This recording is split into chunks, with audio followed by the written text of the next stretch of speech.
Hey, welcome back to Overwrite, sure we're rethink games. I'm Kuoman. And I'm Sai. And we're about to embark on the Dry Ruins. But because this is an RPG,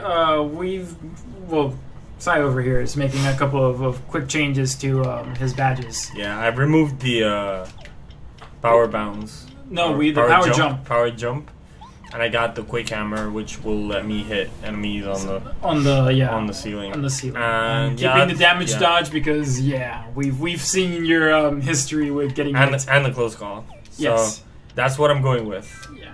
All right. Let's head right in. Did you notice the chain chomps? Oh, what? Sorry. Yes, I did.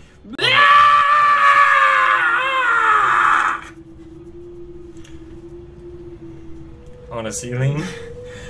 Yes, the chain chomps. I'm the huge, scary Tutankoopa!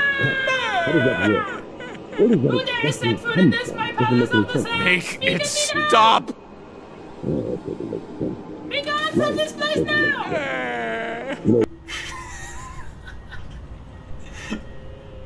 Okay, angry Sayuri, calm the fuck down. That's how I imagine Tutankoopa in my head. Vive la revolution and shit, but still. Anyway, yes. Okay, so back to the theming. Watch out for the mummy pokies. Did you save? Yeah. I don't want the editor on our case because we didn't save this time. I saved. Okay, so welcome to the second dungeon of Paper Mario. The second proper dungeon. As you can see, it's Pharaoh theme, mummy themed. And so our first enemies are the Poke-Mummies. And what makes them different or particularly of interest to us here, as Goombario probably detailed. Ow! Or, well, you can just show it, is they give you the poison status. Son of a bitch. Which is not good. At all. Yeah, I can... You can tell? Yeah. Good. So we want to kill them quick. I want all green and shit. Yeah, you want to tattle on them. You don't want to bonk them. So this is the Poke-Mummy. They are Pokies that dried out and became mummies that went on to live in the ruins. Can I just say Pokies are supposed to be based on cactuses? How dry... Cacti, yes. How dry does a cactus need to become mummified? Well, like fairly dry. Like a month's worth of not getting watered? Like a lot more than a month's worth of not getting water, but it happens. Yeah, no, I know it happens. It's just kind of like... Yeah, no, it's gonna take a while. It's kind of like nuts. It's gonna take a while. Like how old the thing is, like what I want to know actually is if these are like hidden ruins that nobody's been in for years. Yes. How the hell does Goombario know shit that's going on inside? I mean, Goombario knows everything. It's like your walking encyclopedia. Like from a game design perspective, it makes sense, but yeah. I mean, I guess probably the idea is I'm gonna like really go into speculation territory here, so probably none of this. Take it with like your salt shaker from your salt shaker from your kitchen as I say all of this. But I guess the idea is because people like Professor Colorado and other characters like have written down things about the desert and stuff. And there's probably like academia about what happens to Pokies when they dry out or whatever. So like the concept of Poke mummification is probably known and what they would look like. But you know. Okay. It's getting like really deep into Paper Mario academic territory. Dude, I lost like a zillion HP. That's not new for you. No.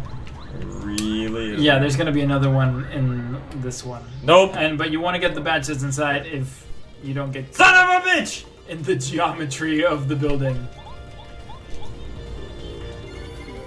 Yes! What? Thank you, Merly. What is this? She's gonna make your attack stronger. So watch me fuck it up. Make sure you get there. You go. Good job.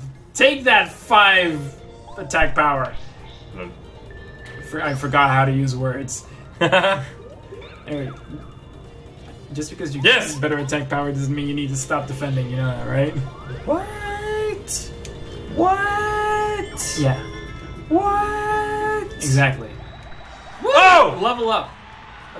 Did you level up FP last time? No.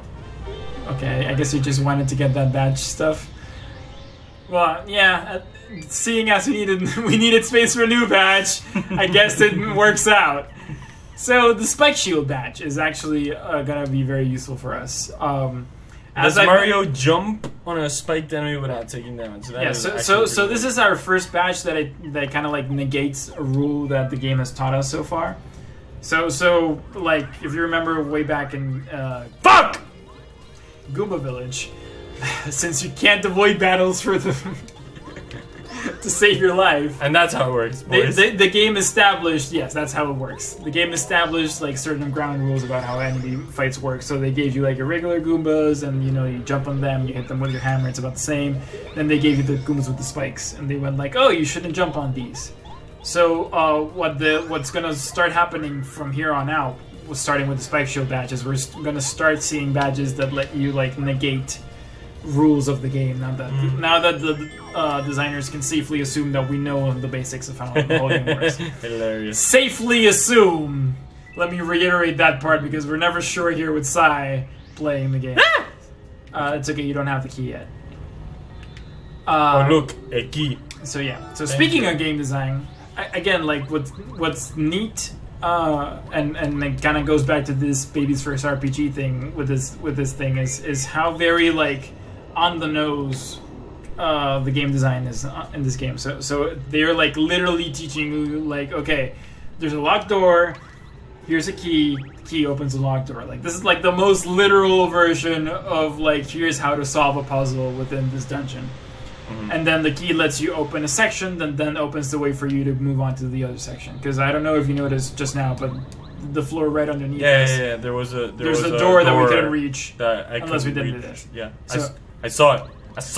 So again, it's another instance of excuse me. Fool! You haven't ignored my warning! Guys, you have no idea how bad this is. This is horrible. You will fall to the blah blah blah! You cut me off! My ears are bleeding. Anyway, new enemy, Buzzy Beetles. Skipped! Make sure they don't hit you. Yeah, we might need to go back out with them. Because, as you noticed, have we tried to hit one of those blocks before? Yes. Yeah, so our hammer won't work on that. I do the squiggly thing. Yes. Oh, right, exactly. That time you died, we find one of those. Sorry, boys. Yeah. Key. So, think you can figure out what we need to do?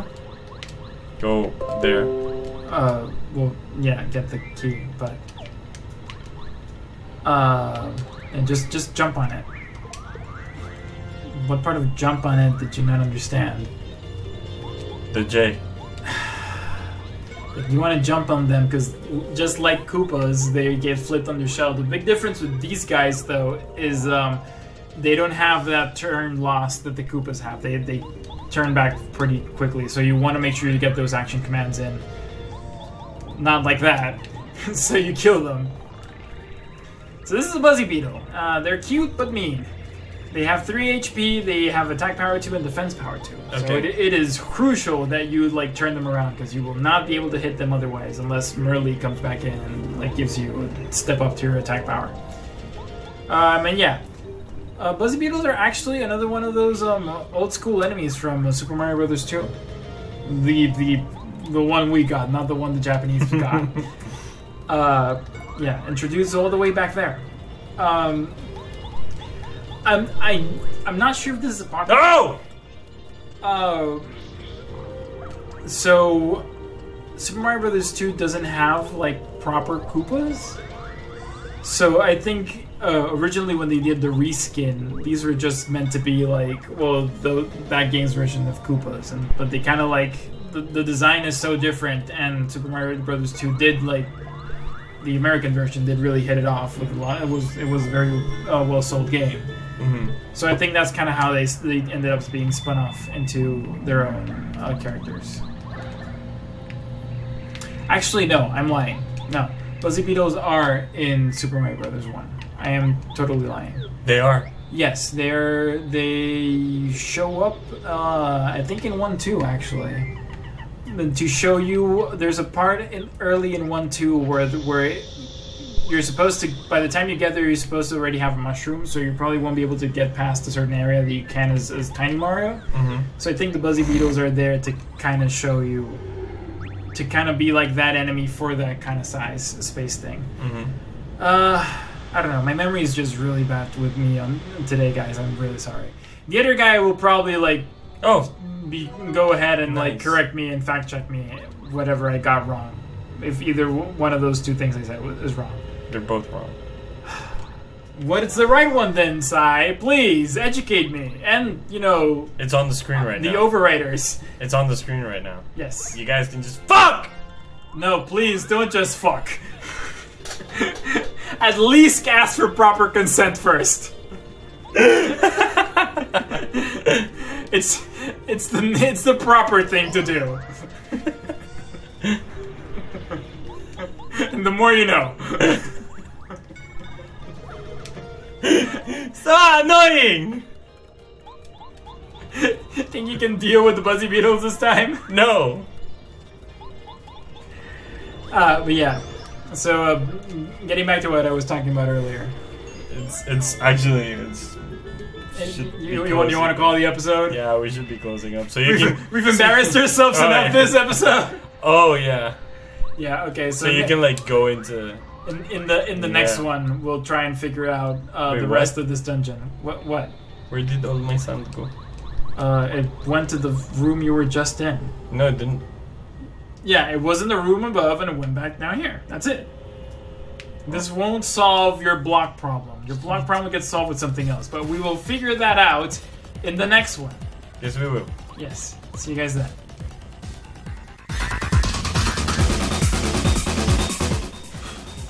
You guys can just fuck!